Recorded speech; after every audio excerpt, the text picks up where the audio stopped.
it going, everybody? Welcome back to Elvis Junction Reviews. Today we're looking at another product from the Athearn Genesis line. We're looking at an Athearn Genesis Southern Pacific EMD GP40P-2, and this is Southern Pacific 7600. It's the speed lettering scheme. Tsunami 2, so it's in Genesis. It's in this beautiful box.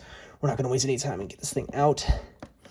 It's a smaller box because it's a GP unit as opposed to the SD special duties. GP equals general purpose, so this is a pretty much can do anything locomotive. So we have our exploded diagram because this just has all the different GP40 variants that they made. Sorry, the GP40-2 variants that they made. From what I'm aware of, the only manufacturer that makes just a standard GP40 is Atlas. Here's the locomotive manual for sound, so it'll be telling us what our functions are and all the different bits and pieces as well. Let's get that here. Piece of foam. Get. And there she is in her protective packaging. My cardboard is moving. Yes, I work on a piece of cardboard because I don't want to ruin the finish on this table. And now comes the part I really don't like, which is unboxing this thing. Stop it! Tiny, thin piece of foam, which is ridiculous. And there she is. Now, this is a difficult one to grab because it's got the whole dynamic brake gear, but also they say that grabbing it right here is not a good idea. So there we go. That was the way to do it, apparently. And then we're gonna remove these pieces of foam. I hope I'm doing this. Yes, I am. I'm doing this in view.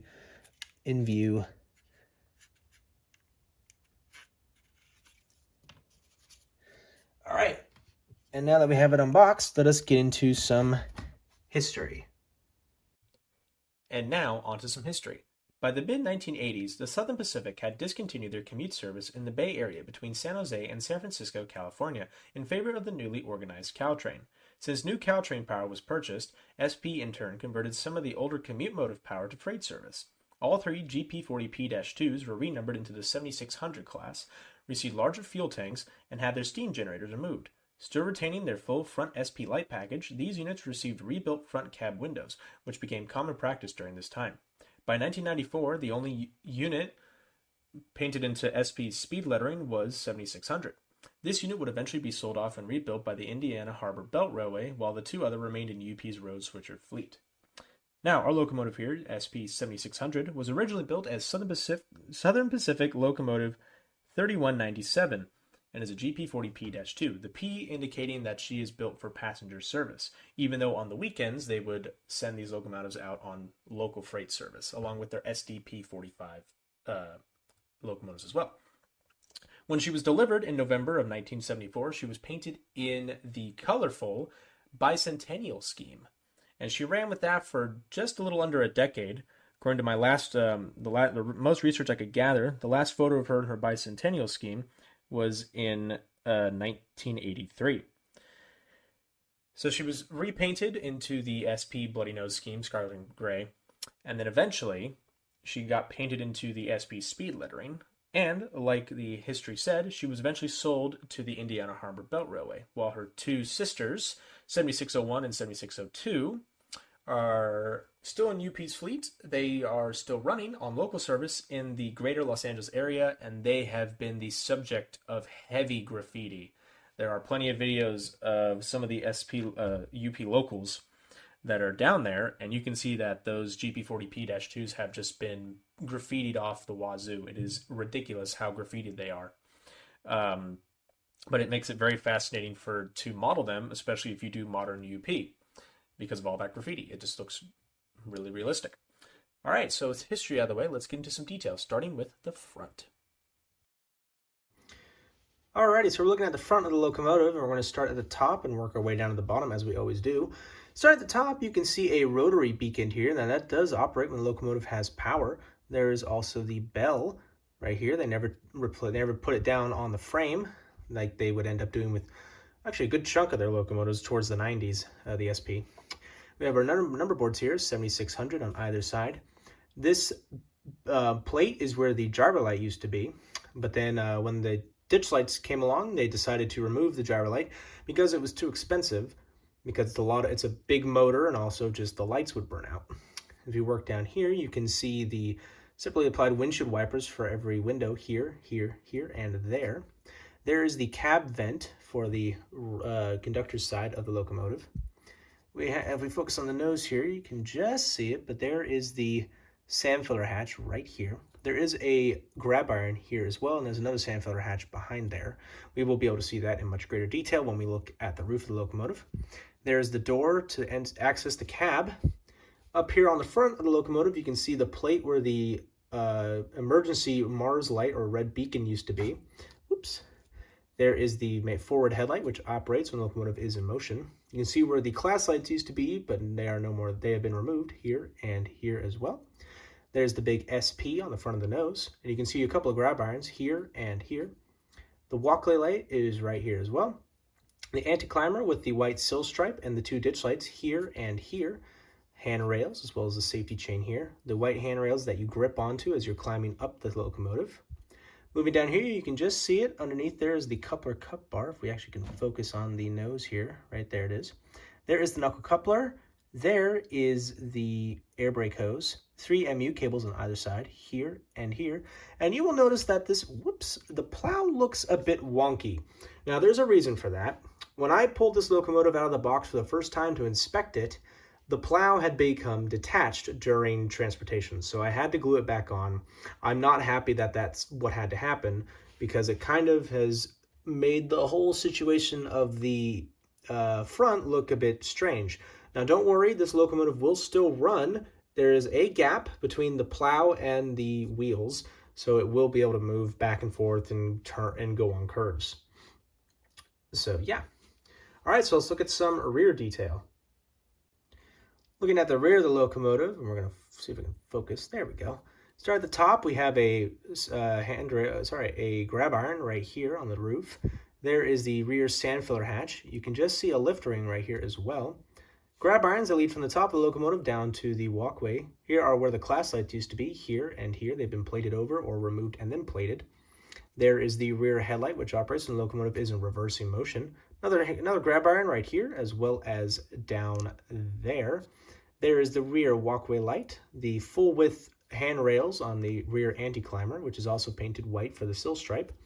You can see the coupler cup bar hidden underneath this anti-climber. It's the full width anti-climber because of the extended extended frame for the steam generator in the back.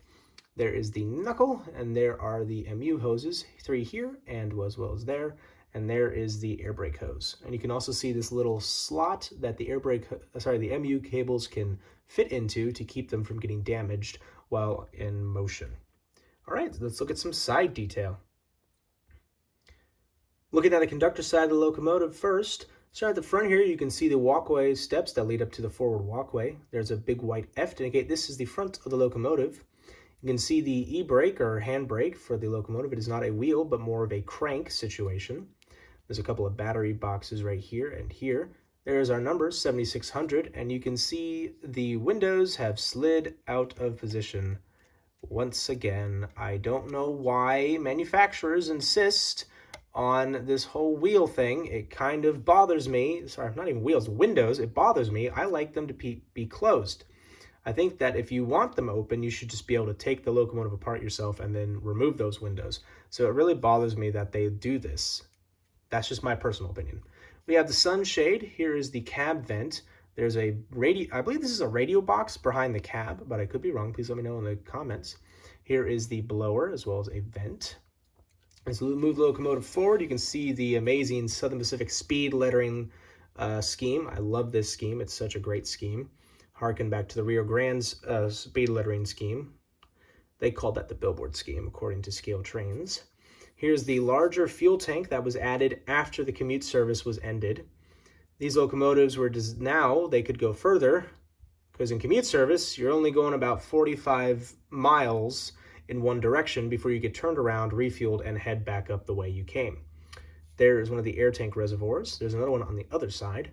This is the dynamic brakes fan section, or at least the part to cool it down. You can see the grates here, as well as the horn right here on the roof. There's the radiator section right here as well. As we move the locomotive forward, you can actually see the great truck detail, and I failed to mention this, but there are jack pads here and back directly beneath the numbers, actually, if you look really quickly. There it is right there. And there is a walkway light. Unfortunately, I don't believe this locomotive has lights. No, it does not. It does not have walkway lights or ground lights, which is a bit of a shame, but it's only Genesis, not Genesis 2.0. Here's the steam generator section, or what was the steam generator section, and we'll be able to see this in much better detail when we look at the roof. And there is the rear steps up to the rear of the locomotive. It is pretty much the same on the engineer's side, and actually we can kind of see just in there is the control stand. You can just see it in the light. Unfortunately, I can't really show you all too well, unless maybe if I tip it. No, that was even worse. Anyway, as we move the locomotive along, you can see a few more bits and bobs that I don't remember the names of, and I'm sure people will let me know. But you can also see the sand pipes that help with traction, and you can actually see the truck detail. It's really nice indeed. You can see the springs and the air and the brake shoes right here. Very nice indeed. And as we move the locomotive forward once again, you can actually see a little door here. That door is to access the electrical compartment of the locomotive, so where all the fuses and electrical goodies that are there. And as we move the locomotive forward, the last thing I'm going to point out is this window. That's to check for the water level and to make sure the locomotive is running and other things inside the engine compartment. All right, so now let's look at the roof. Looking at the roof of the locomotive, and I'll try to do this without getting my shadow in there. You can see that hand grab iron that I mentioned earlier. There's the rotary beacon and the bell. There is the air conditioning unit right here on the roof of the locomotive. We have some pipes that lead to the bell as well as the horn. I believe that connects all the way down here, back here to the horn. There is the dust collector as well as a raised platform for the antenna. That little nub, I guess, is the antenna. You can see the series of lift rings that are all over this locomotive. Here, here, as well as there and there. I believe there's one more. Yeah, there's two more here and here. There's the exhaust port of the locomotive. We're going to move the locomotive along here again. There is the dynamic brake fan for cooling it down. There's a couple more lift rings here and here. That is the dynamic brake exhaust. There is the horn. It was originally on the front of the locomotive, but once the SP merged with the Rio Grande was the thing, they moved it back to the rear. Here are the three radiator fans for the engine.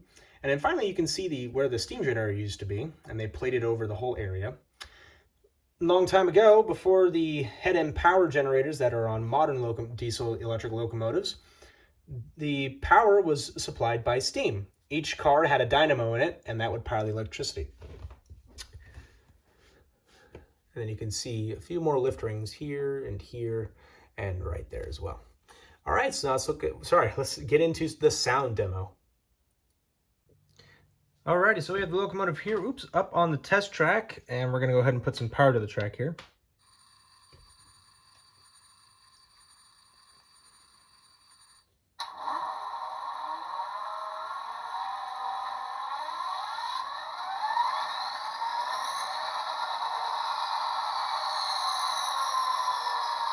Now the startup sequence is a little quiet, but that's okay. If you need to turn it up or lower it, you can always do that when you're programming the locomotive, or if you want to change like the horn or the bell style or anything specific like that.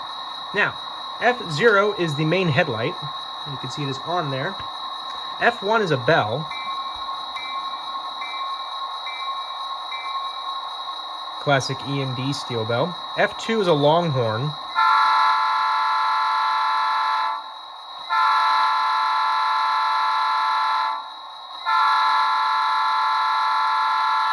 And that hurts my ears. Now F3 is a short horn.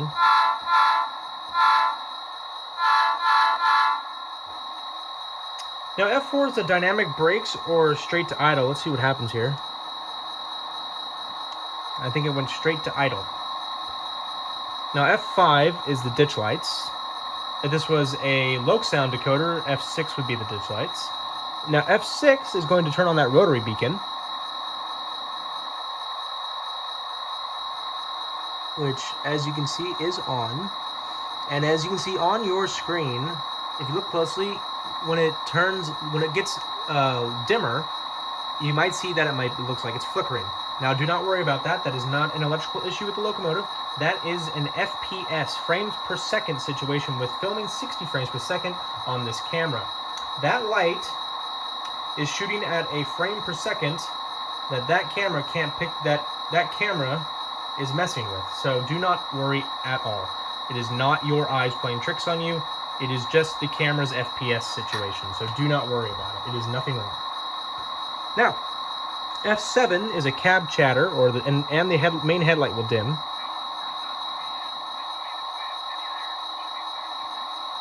And you can just hear it. But if I turn off the locomotive, turn power back on.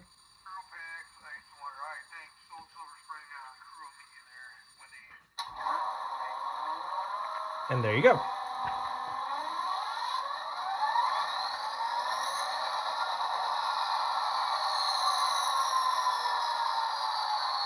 Now, there's a few more things that we're going to go over here. Now, F8 is to mute it. If I hit F8, it just mutes the whole locomotive. So we're not going to do that.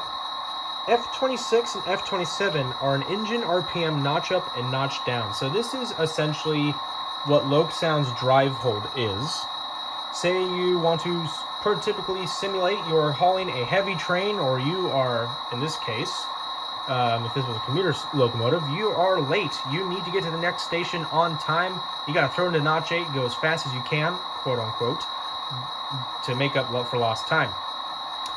So I'm going to switch over to these, and we're going to start hitting F26.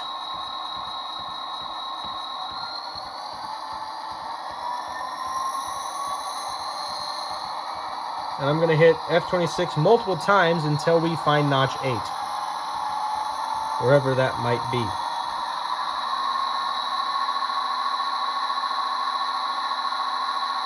And I believe that is notch 8 on this locomotive.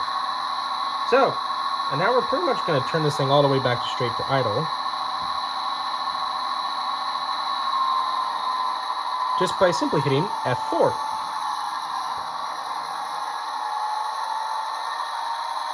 Maybe not.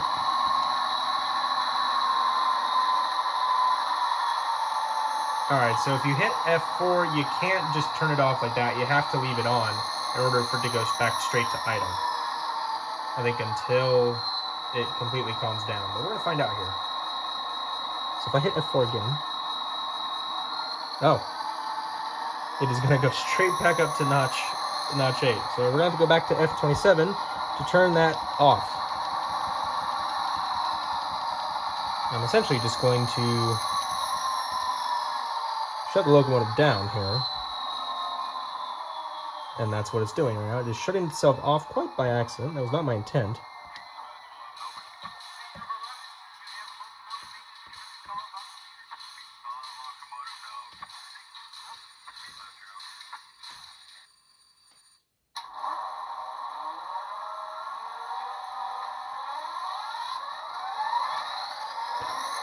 Alright.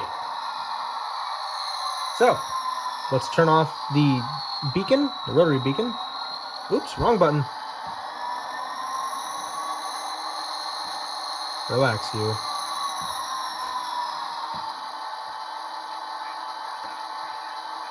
Alright, so let's turn off the rotary beacon, the ditch lights, main headlight, throw into neutral, turn off the track power, and now let's get into my final thoughts. So overall, I think this is just an absolutely fantastic looking locomotive. It looks great, but it also sounds great. My only problem with it is that the front snowplow was detached and I had to replace it the second it came out of the box. So I had to take points off for that, but it was a simple fix. It wasn't that difficult to do, and I'm sure you could do it at home yourselves if you have that issue. I bought my product here, this locomotive, at Midwest Model Railroad store. I will provide a link in the description down below. But thank you very much for watching. If you enjoyed this video, please hit that like button and also subscribe if you have not, and hit that notification bell to see what I have to upload in the future. But thank you very much for watching, and I'll see you guys in the next video. Bye for now.